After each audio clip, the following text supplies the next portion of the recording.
होरे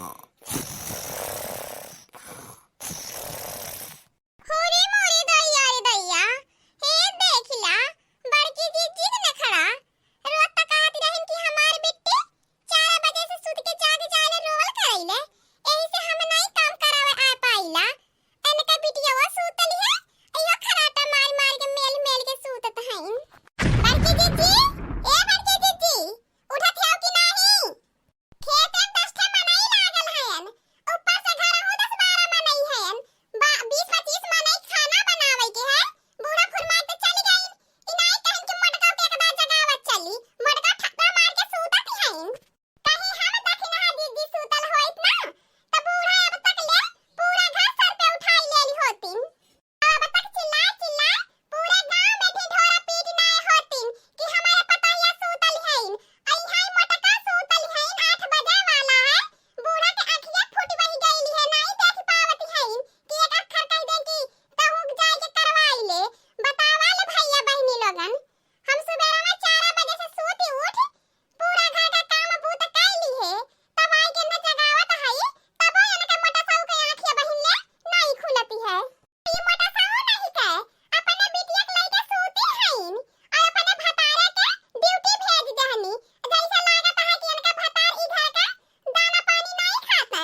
गइलू, अब ये तिरकिच्ची नहीं देब, तब जानबो कैसे का खाई जाला।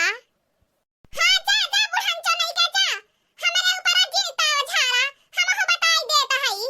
8-10 साल से आई के करत रहली, तब तारे नहीं लौकत रहल है। 2 साल से ई आई नी भतार काटे, 3 साल से ई तो बहुत ज्यादा खटनावती हई। हम्मे आई जाओ सुनावे, जैसे लागत हम खइले पीले बिना मर जाब। हमार भतार कमात है, एहन लोगन के भतार खाली बैठ के खात हैं, एहन लोगन के सुनावा, हम्मे जिन सुनावा। हाँ मोटा साहू नहीं कहे, तोहार भतार कमात है तो तोहार बहुत ढेर नाज है अपने भतारे के कमाई पे। यही के नाते तो एको घर का तीर नहीं तोड़तू कि मोर भतार कमाई के सब खियावत है, तो मैं काहे तोड़ो। भैंसियन मती हरदम हथियन मती पसरी रहती हो। बुढ़न चो नहीं के अपने भतारे कमाई खाई के हाथियस दहिया बनौले हई, ऐसे हमार हाथियस दहिया देख के छट्टियाबू भभाबू। नाइटी भतार काटे, हमार कलेजा खाई के धई देई, हमार एकदम कलेजा खाई के धई देई, जीव कचवाई के धई देली है, तीन के तीनों मिली, पता न का जनी काव देख लेली है भतरा काटिन। ओ काई हम अपने मर्दे कमाई खात हई, ओ काई हम अपने भतारे कमाई खात हई। अरे भतार काटिन, जब तोने अपने अपने भतारे कमाई खात है तो ही जाए अपन देखा। हाँ दोस्तों, आज का हमारा कार्टून कॉमेडी वीडियो यहीं तक था। आगे की वीडियो को देखने के लिए हमारे चैनल को सब्सक्राइब करिए। हमारे चैनल का नाम औधपुरी कार्टून है। और हाँ, अपने दोस्तों के पास ज्यादा से ज्यादा शेयर करें, लाइक करें, बेल आइकन को दबाएं और सब्सक्राइब करना तो बिल्कुल ना भूलें। हाँ दोस्तों, इसी तरह हमें अपना प्यार दुलार आशीर्वाद देकर हमारे चैनल को ज्यादा से ज्यादा सपोर्ट करें। हाँ दोस्तों, हमारा कार्टून कॉमेडी वीडियो देखने के लिए आप सभी प्रिय दर्शकों को बहुत बहुत धन्यवाद।